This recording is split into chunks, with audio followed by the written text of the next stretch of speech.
Vamos a tener una palabra un tanto así como sobria. ¿Qué quiero decir con esto? Es una palabra uh, para adultos, prácticamente. Es una palabra que tiene un llamado a la sobriedad, tiene un llamado a considerar nuestros caminos. Vamos a hablar de madurez. Madurez. Y voy a introducir el tema con el texto de Hebreos capítulo 5 y versículo 14, donde la palabra dice que el alimento sólido es para los que han alcanzado madurez, para los que por el uso tienen los sentidos ejercitados en el discernimiento del bien y del mal. Yo espero que al final de este tiempo y de nosotros considerar esta palabra, tengamos bien claro el concepto que Dios está pidiendo de nosotros. El diccionario Webster define la madurez como la calidad o estado de estar maduro, y aunque parece una redundancia, realmente cuando se habla de estar maduro se está hablando de un desarrollo que está completo. Como cuando una fruta nace, brota en el árbol, pero todavía no está lista, pero llega al punto en que tiene todas las cualidades que necesita para ser disfrutada, entonces está madura. Entonces la madurez está hablando de esa calidad de uno llegar al punto de madurez, de preparado, de listo. En verdad, aplicaciones de esa palabra se puede usar con el grano, cuando el grano está listo para ser cortado, como el grano de trigo, está maduro el grano, o principalmente, como estamos hablando de nosotros y no de agricultura, estamos hablando de madurez en el juicio, y vamos a ver cómo la palabra definitivamente tiene un gran impacto, y el sentido de la madurez del que estamos hablando hoy tiene un gran impacto en cómo juzgamos, cómo evaluamos las cosas. Amén. La madurez en el contexto bíblico se describe como habiendo alcanzado su fin, algo que ya alcanzó su fin, fue hecha para un fin y llegó al punto en que completó su función, está listo, es completo, es perfecto.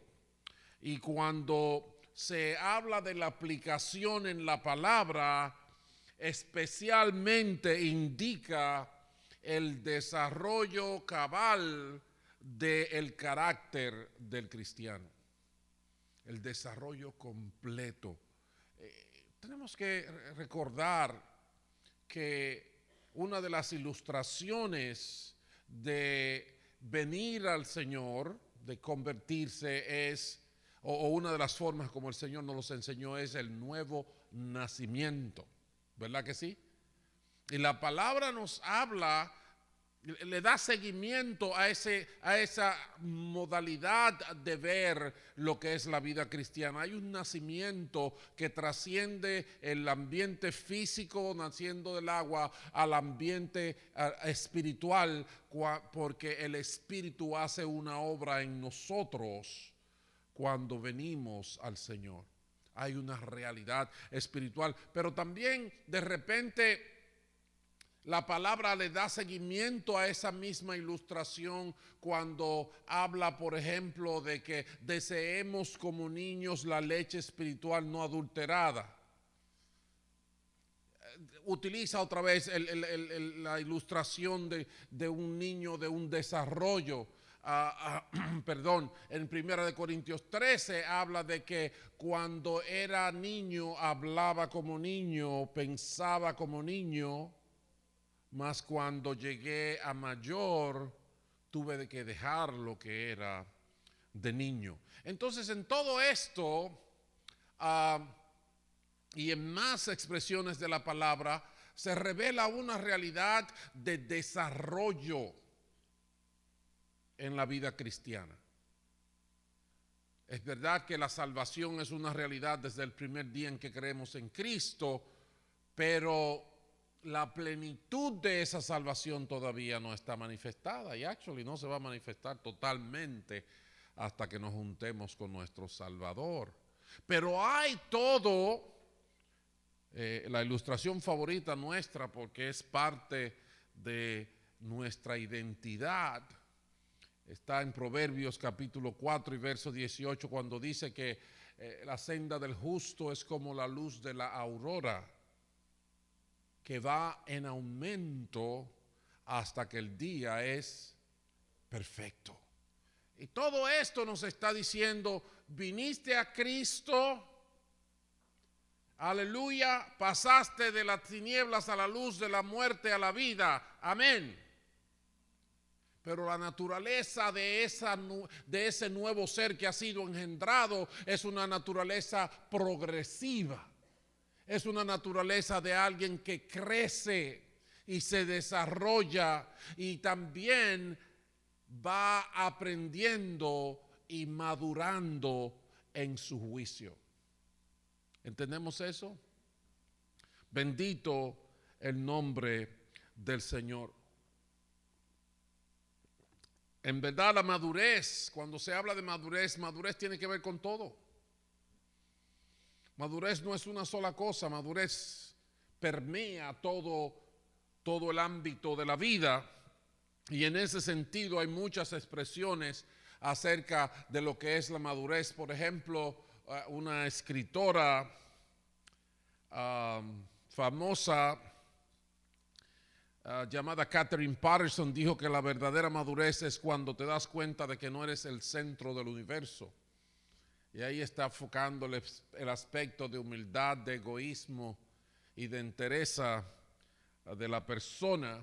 Un señor político de África del Sur dice que la madurez es cuando dejas de dar excusas y comienzas a hacer cambios. Y definitivamente ataca la mediocridad nuestra con respecto a nuestra responsabilidad de empujar para lograr las cosas. Y la primera ministra de la India por muchos años, en los años 60 hasta los 80, Indira Gandhi, muy mencionada en el ámbito mundial, dijo que cada nueva experiencia trae consigo una dosis de madurez y mayor claridad de visión. Y en este sentido ella resalta la realidad de que la madurez es algo que tiene que ver con la experiencia, es un elemento de participación, es proceso de actividad inclusiva donde yo soy parte activa de esa realización. En todos los ámbitos de la madurez de una persona implica el desarrollo del carácter. Así que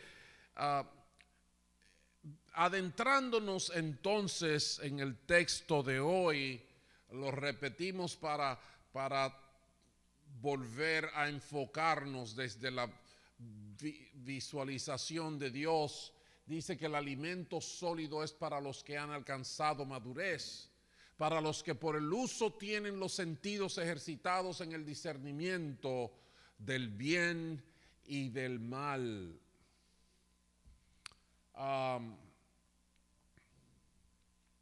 Ustedes saben que a mí la vida en mi vida yo arrastré cosas hasta cierta edad Y una de ellas es que aún a veces he ido con mis hijas al supermercado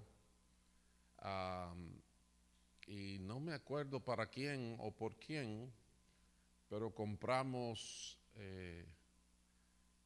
comida de niños, los dominicanos decimos compotas,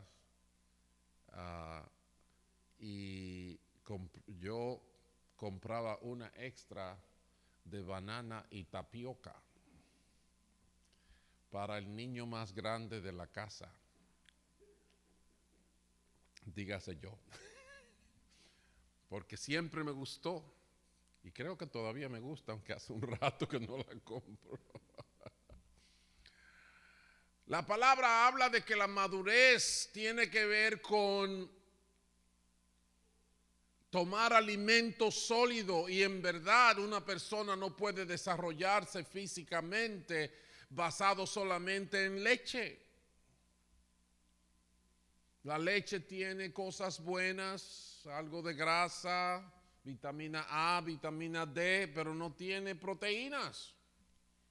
No tiene muchas otras cosas que son necesarias para un desarrollo completo de una persona. Y en ese sentido, en la medida que el niño va creciendo, tiene que empezar a comer otros alimentos. Ya a mi última nieta, que apenas tiene 5 meses, le dieron, mi esposa le dio un poquito de auyama, o eso era sweet potato, auyama era. Y ella se la comió muy a gusto y abría la boca como un pajarito. Apenas es su primer alimento sólido, que no es el pecho de su madre. Bendito sea el Señor. Entonces, Dios está diciéndonos, mis queridos hermanos, que en medio de los días que estamos viviendo es todavía mucho más importante que nunca que entendamos la importancia de que nosotros maduremos. No podemos seguir viviendo con la misma manera de pensar de cuando no conocíamos al Señor o de cuando empezamos a caminar con el Señor. Así que vamos a ver lo que esta palabra nos está hablando. Si ustedes se fijan, el texto que tenemos enfrente tiene un resultado final que identifica la madurez, y es el discernimiento del bien y del mal. ¿Lo ven en el texto?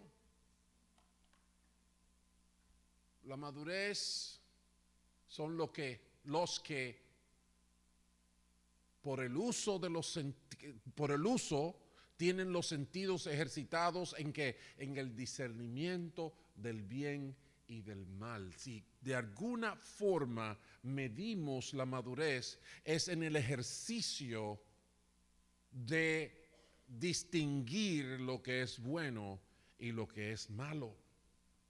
Así lo dice la Nueva Versión Internacional. Ahí ustedes ven que estoy usando la Reina Valera del 60.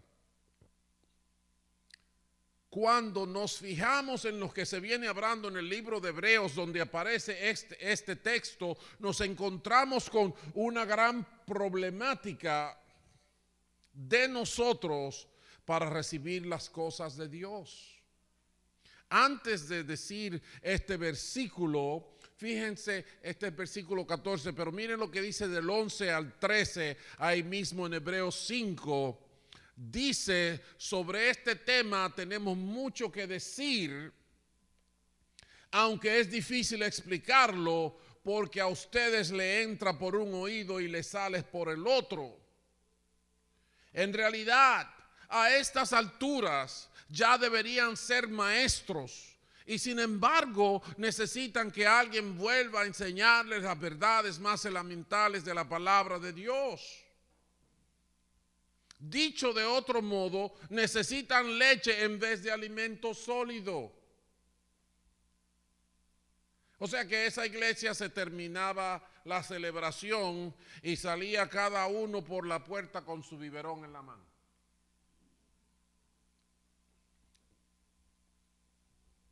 Porque no eran capaces de beber alimento sólido. Antes de despegarme de este texto,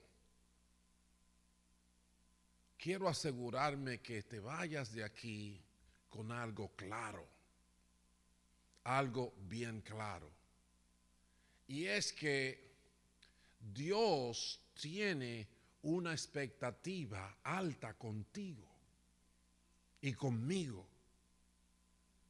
Venimos a Él y en el proceso que Él quiere llevar con tu vida, al pasar el tiempo, 1 año, 2 años, Él quiere que tú seas un maestro o una maestra.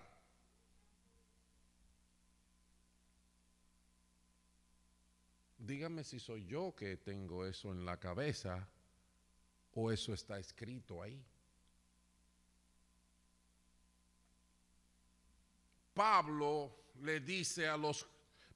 El autor de los Hebreos le dice a ese pueblo, a estas alturas ya deben ser maestros.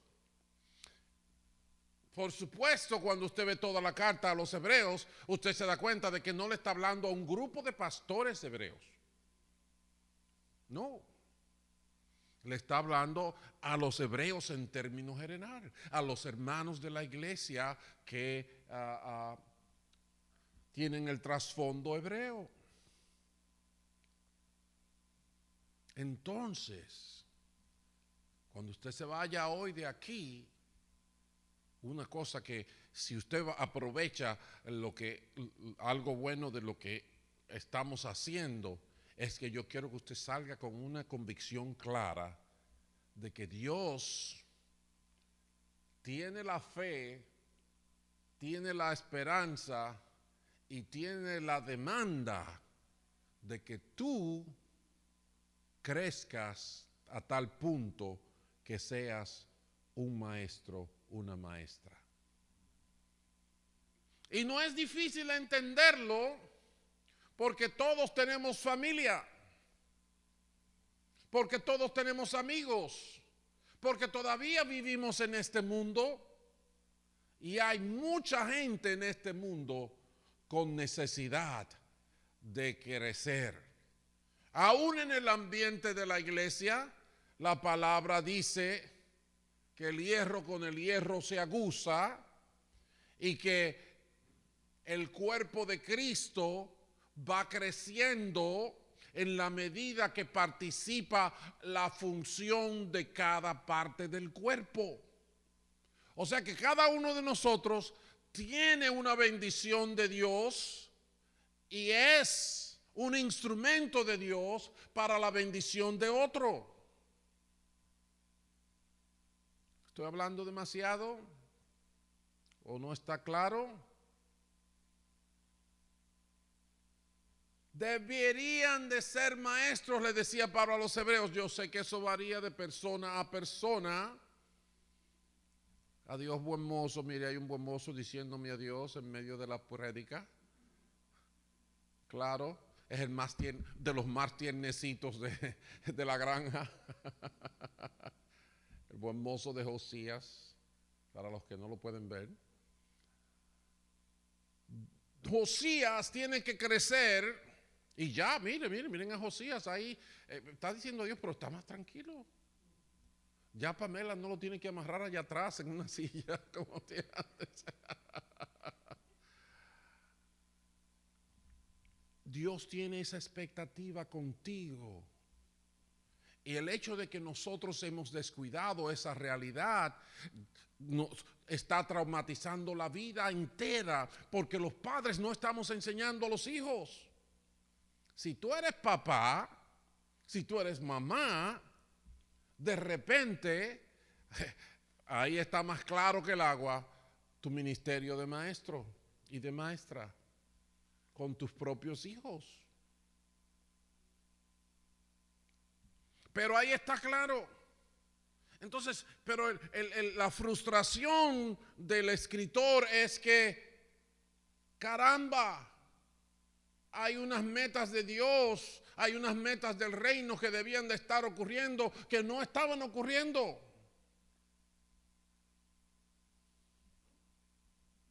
A estas alturas deberían de ser maestros, pero no. Todavía no saben, no dominan bien ni siquiera las doctrinas básicas.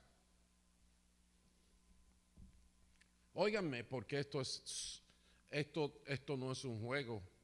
Y hoy cuando yo vi el mensaje que tenía que dar, estoy pensando, wow, voy a mandar a la gente para su casa que ni van a hablar por el camino. Porque esto es bien serio. Óiganme esto.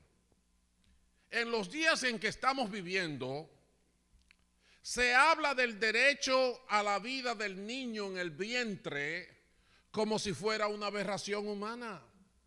Todo el que está tratando de proteger al bebé que no ha nacido, lo presentan como una persona terrorista, arcaica y mala.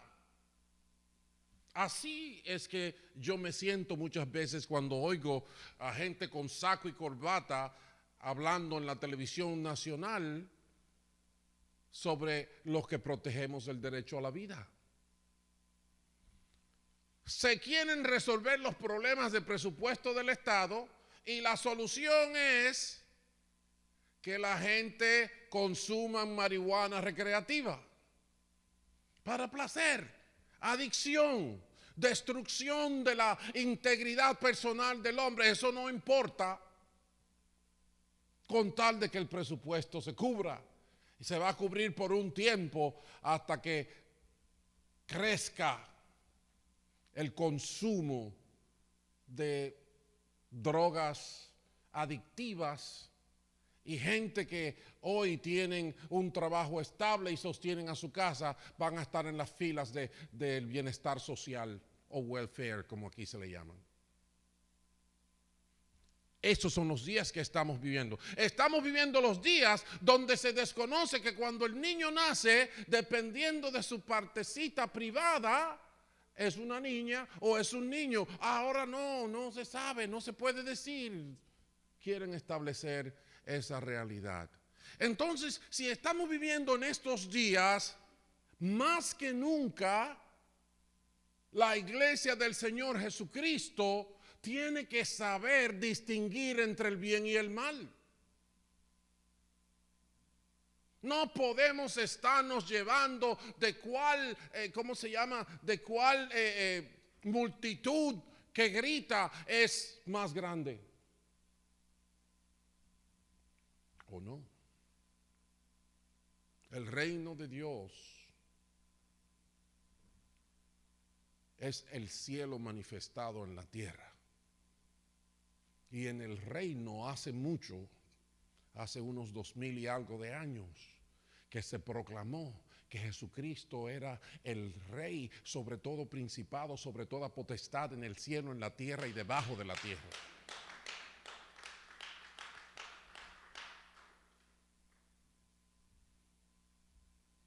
No podemos estar tratando de reinventar lo que no tenemos derecho a reinventar, lo que no tenemos capacidad de reinventar ni de redefinir. Y el problema de nosotros vino desde el día en que Eva decidió que iba a confiar más en su mente que en lo que Dios le había dicho.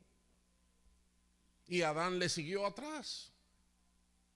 Y nosotros hemos seguido bajo los efectos del mismo virus.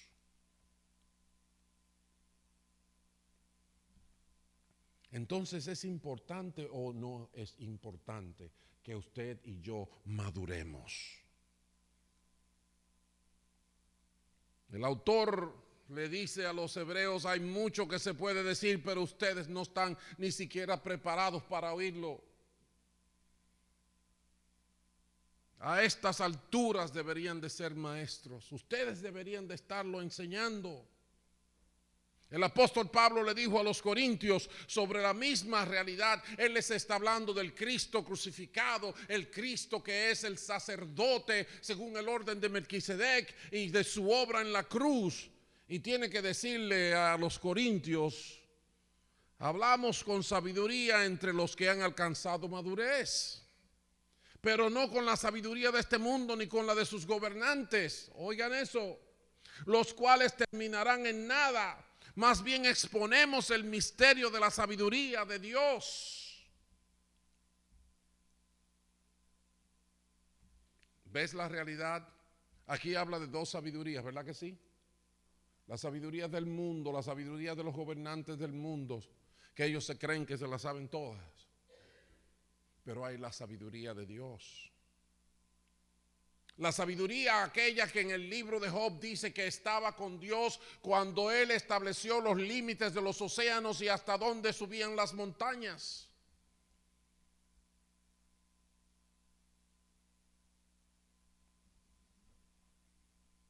Y el apóstol les dice a los corintios: la madurez no se alcanza con la sabiduría de este mundo. Por eso el mismo Señor Jesús, cuando oró, ya cuando él sabía que iba a ir a la cruz y posteriormente de vuelta al cielo, le oró al Padre Celestial y les recordó: Padre Santo, guárdalos porque ellos están en el mundo, pero ellos no son del mundo. Pero hay muchos de nosotros que por las relaciones, por los amiguismos o por las conveniencias económicas, nos vamos con la multitud. Hay un refrán hispano que dice que el mal de muchos es consejo de tontos. ¿Y qué es lo que quiere decir? Que cuando usted cree que no le va a ir mal porque usted está en un grupo bien grande, es una tontería lo que está pensando. Porque el mismo Señor Jesús dijo que la puerta que lleva a la perdición es grande y son muchos los que entran por ella. Así que si usted se siente tranquilo y seguro porque hay mucha gente que piensa como tú, camina como tú y te da ánimo aunque estés haciendo lo malo, no tengo buenas noticias para ti. No hay buenas noticias. En su sabiduría, ninguno de los gobernantes del mundo entendió la sabiduría de Dios, pues de haberla entendido no habían crucificado al Señor de la gloria, dice el apóstol Pablo a los corintios. Sin embargo, como está escrito, oye, hay buenas nuevas, hay cosas positivas que puedo decirte. Ningún ojo ha visto, ningún oído ha escuchado, ninguna mente ha concebido, dijo el apóstol Pablo en ese momento, lo que Dios ha preparado para quienes lo aman. La sabiduría del mundo no lo había conseguido y ahora dice Pablo: ahora bien, Dios nos ha revelado esto por medio de su Espíritu. Y si usted estudia lo que el apóstol Pablo enseñó a todas las iglesias, se va a dar cuenta de que él habla del misterio de la revelación de Dios a través de ¿quién? De ti y de mí, porque está hablando del misterio de la iglesia. La iglesia que fue revelado hasta después de Jesucristo morir y resucitar.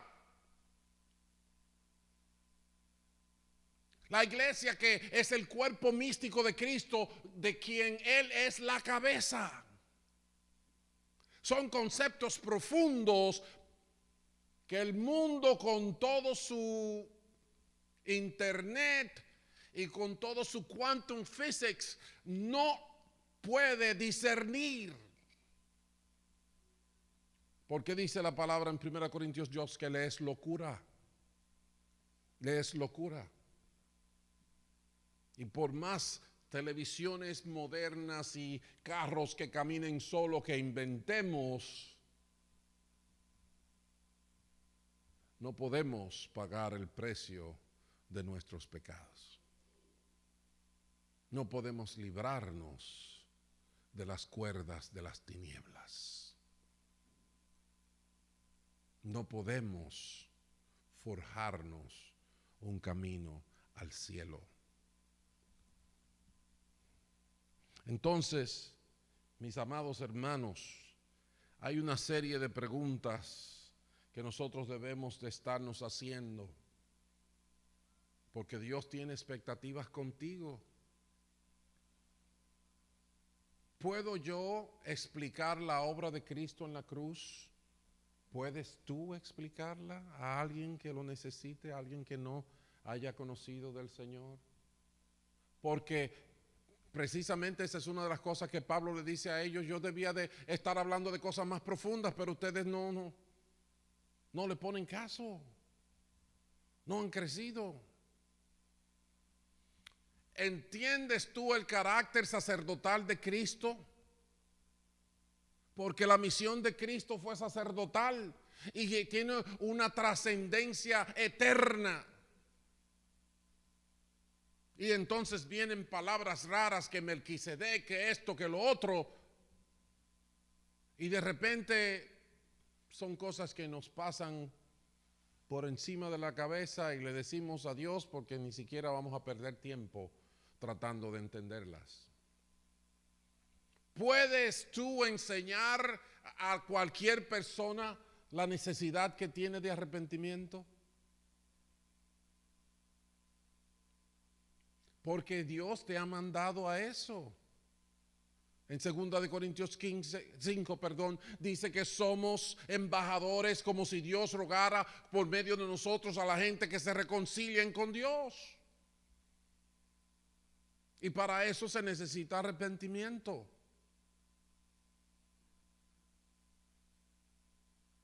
Si no puedes, si dices que no a cualquiera de estas preguntas, ahí tienes la muestra de por dónde necesitas madurar.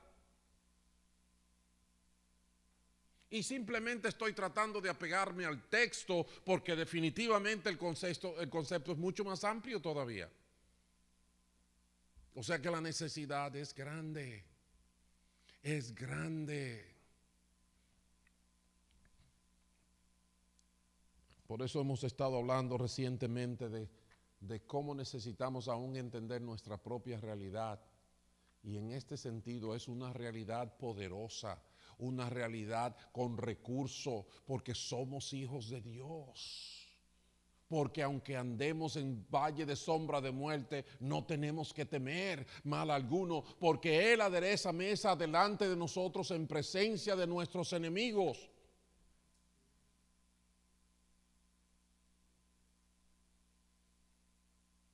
Es descorazonador que aún dentro de la iglesia sigamos redefiniendo la vida con una total desconsideración de lo que la palabra enseña.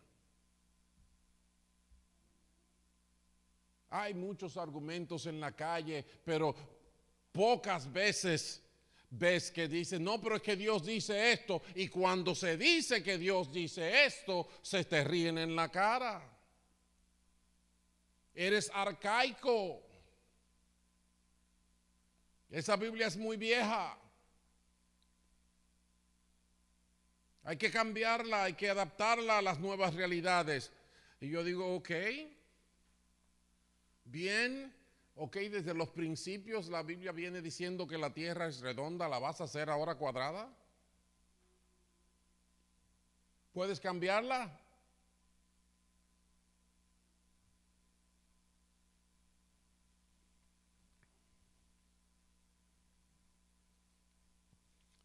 Amados, el mundo necesita la iglesia del Señor Jesucristo. Pero déjeme decirlo de otra forma. El mundo te necesita a ti. Pero no imitándolos a ellos, no repitiendo lo que ellos hacen, es alumbrando como la luz del mundo y la sal de la tierra. La sabiduría del mundo está perdida, los valores están confusos.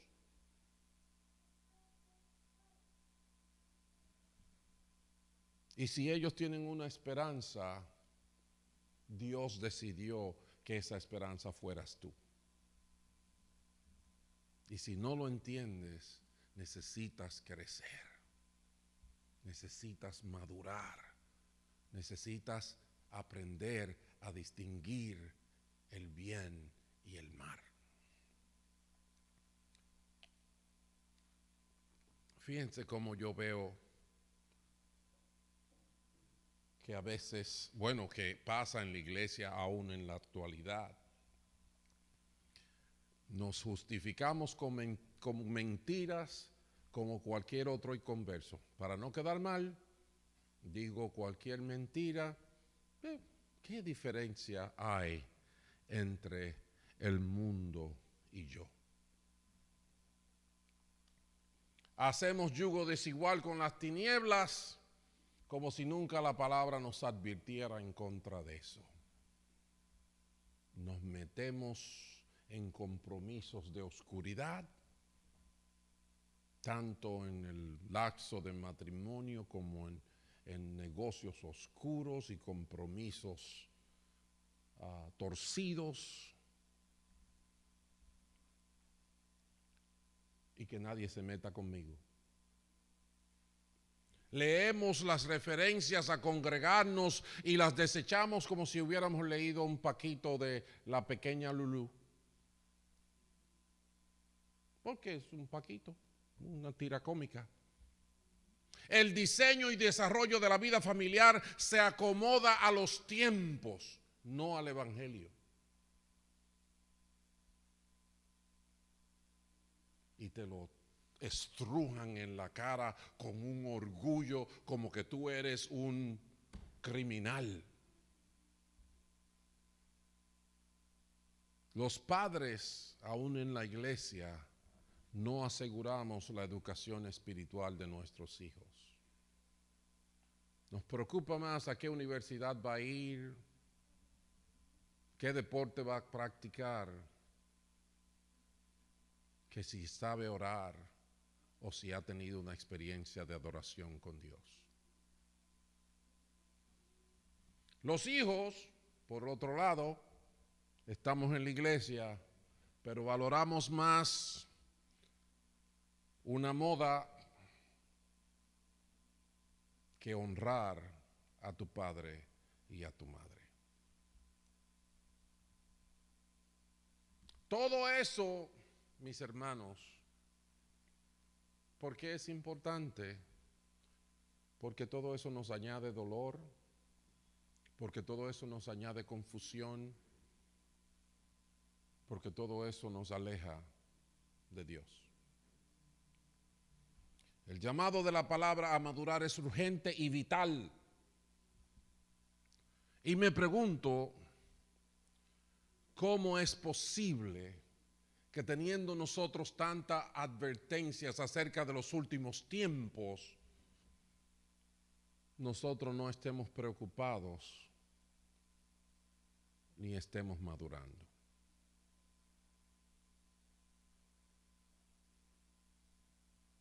Vemos las cosas pasar ya no solamente al ladito nuestro, pero en nuestra propia habitación.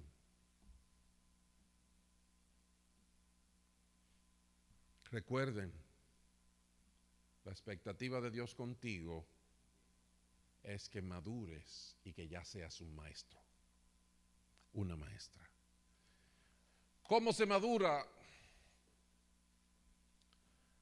Vamos a tratar de dar solamente unos 4 puntos, ya el tiempo ha avanzado, para entender dónde debemos ejercitar nuestros sentidos, a dónde yo tengo que llevar mi mente, sobre qué yo debo escribir en un papel y hacer preguntas y poner respuestas y buscar versículos de la Biblia que me enseñen claro qué es la verdad. Porque déjenme decirle, como hemos visto en todo el concepto, la madurez se alcanza por el ejercicio de los sentidos en el discernimiento del bien y del mal. La madurez no es un asunto de ponerse viejo. Hay quien dijo Aún una novelista dijo que la edad no garantiza la madurez. Un cantante británico dice que la edad es un número, mientras que la madurez es cuestión de elección. Y un inversionista de Nueva York dijo que la madurez viene con la experiencia, no con la edad. ¿Entiendes la diferencia ahí en las dos cosas? Hay gente que la vida le pasa por encima, pero ellos no conocen la vida. La experiencia es imprescindible. Hay que usar los sentidos y ejercitarlos en el discernimiento del bien y del mal. Vamos a ver 4 ejercicios. Primero, sobre la distinción con el mundo. La distinción con el mundo. ¿Qué quiero decir con esto?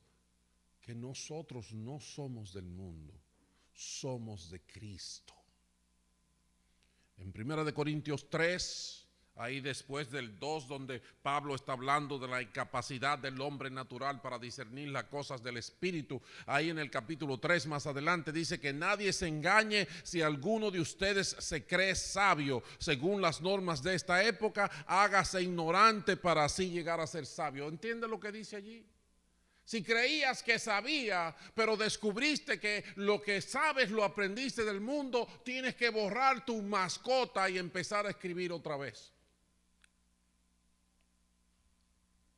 ¿Se entiende eso? Porque a los ojos de Dios la sabiduría de este mundo es locura. Como está escrito, Él atrapa a los sabios en su propia astucia. Y también dice, el Señor conoce los pensamientos de los sabios y sabe que son absurdos. Por lo tanto, que nadie base su orgullo en el hombre.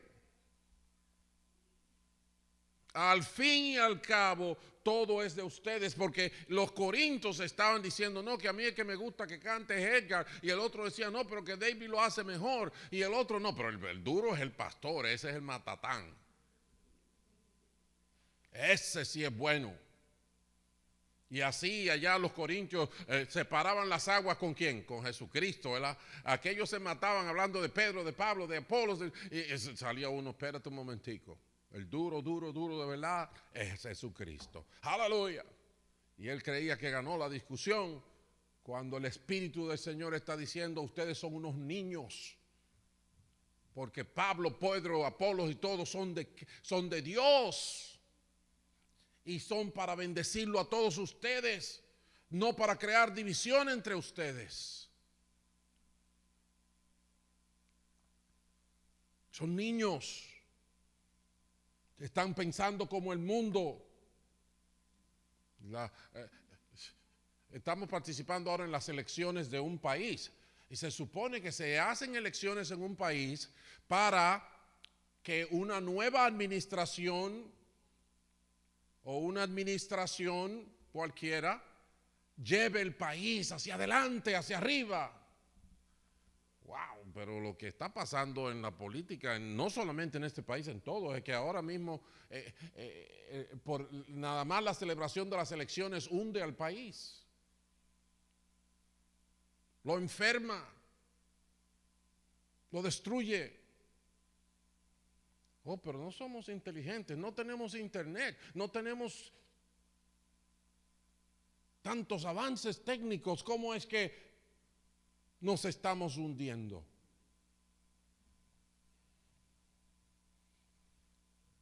No somos del mundo. El Señor Jesús, con pesar en su corazón, oró en Juan 17, lo puedes buscar después. Padre, a lo que me has dado, están en el mundo, pero no son del mundo. Guárdalos del maligno, le pedía. La segunda cosa en la que tienes que ejercitar tus sentidos y tu manera de juicio, solamente porque lo estoy limitando a esos puntos, pero la madurez tiene que ver con toda la vida, toda la vida, toda la vida. No es simplemente estos punticos que el pastor está trayendo. Pero vamos a hacer por lo menos este ejercicio hoy, a ver si nos podemos ir de aquí antes de las 12 de la noche. La meta, mis hermanos, el gran premio, no es que yo consiga que me doblen el salario. No es que yo me haga el pastor más famoso de la comarca. No es que tenga 18 nietos más que Luis.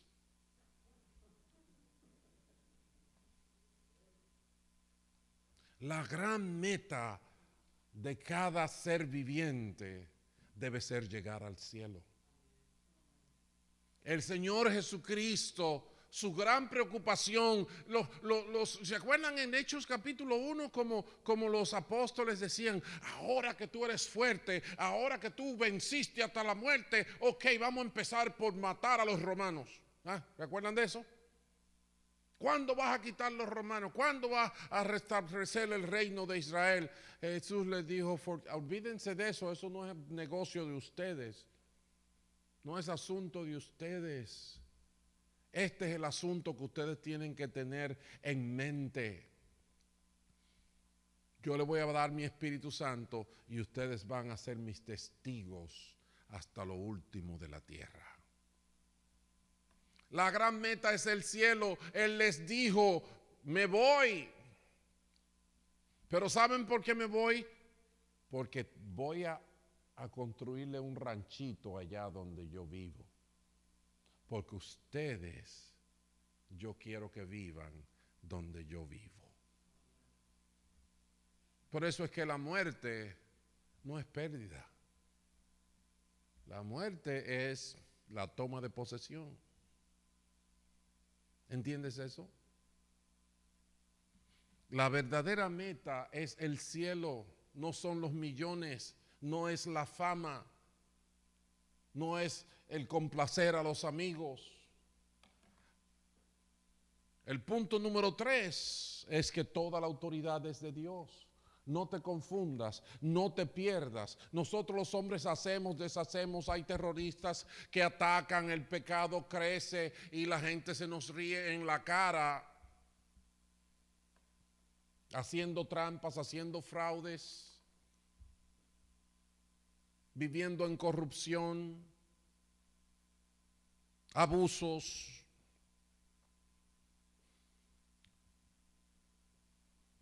Pero el predicador del libro de Eclesiastés, después de analizar toda la vida, dijo, el fin del discurso dado es este: teme a Dios y apártate del mal, porque Dios traerá a juicio cada obra, sea buena o sea mala. ¿Ves? Tenemos que pensar en que Dios tiene control. ¿Qué hacemos cuando los fundamentos son destruidos? Léete el Salmo 11 y ahí está la respuesta. En el cielo el Señor tiene su trono. No hay forma de que la corrupción llegue allá arriba, pero sus ojos están aquí abajo, viendo lo que el pastor está diciendo hoy el domingo en la iglesia, porque si se le pasa una, él sabe lo que va a hacer con él. ¿No les parece?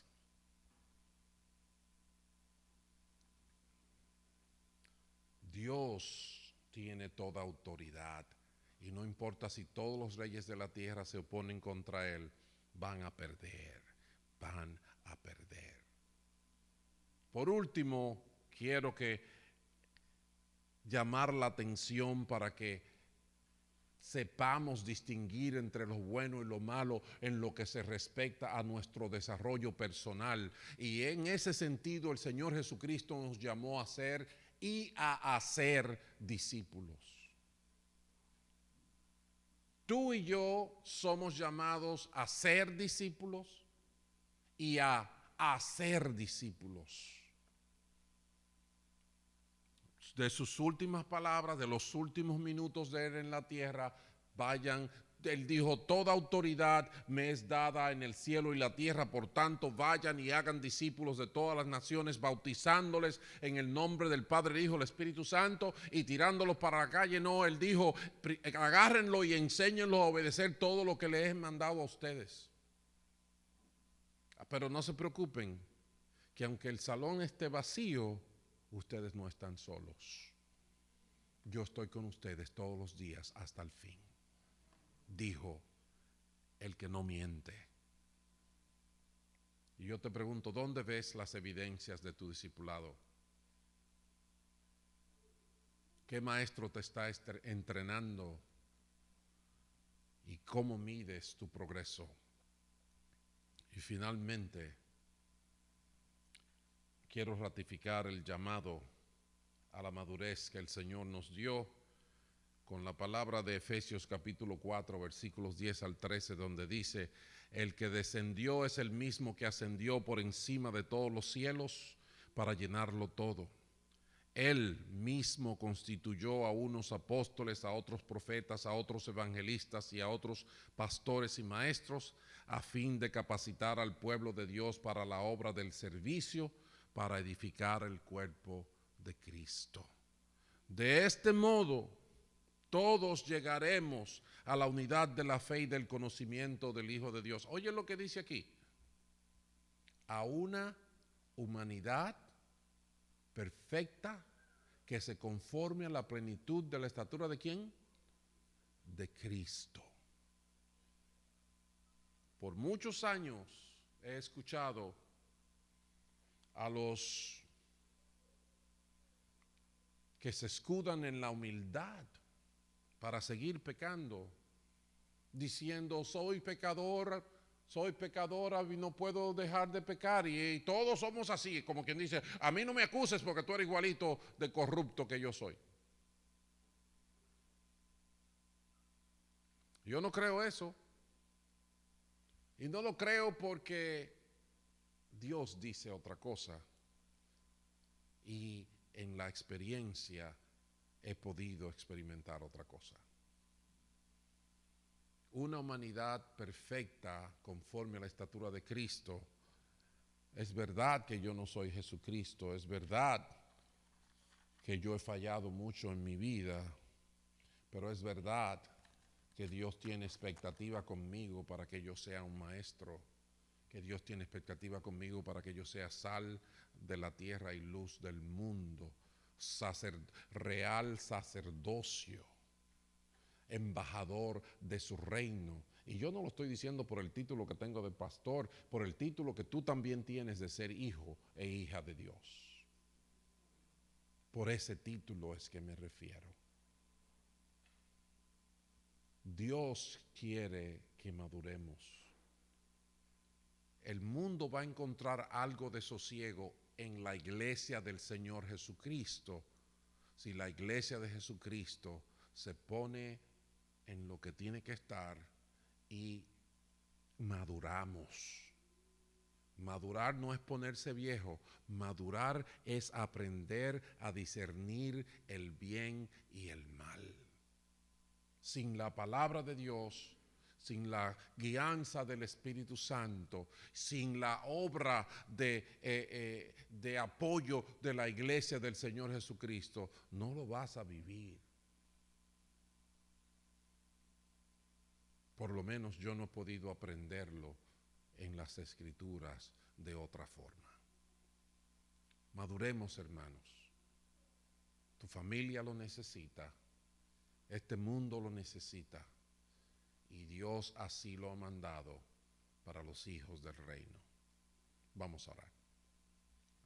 Padre bueno, bendito seas. Gracias por tu misericordia, gracias por tu amor. Gracias porque a pesar de que el mundo se consume en su propio furor, tu trono está en los cielos y tus ojos ven a los hijos de los hombres. Padre bueno, perdona nuestras faltas y nuestra confusión y danos la oportunidad de crecer, de madurar, de discernir lo bueno y lo malo con tu palabra, con tu espíritu, con el apoyo de la iglesia tuya aquí en la tierra. Venga tu reino, hágase tu voluntad, oh Dios. En ti confiamos y por tu palabra nosotros vamos a tirar la red. Lo pedimos, lo oramos en el nombre de Jesús, tu Hijo. Amén y amén. Dios me los bendiga, mis hermanos.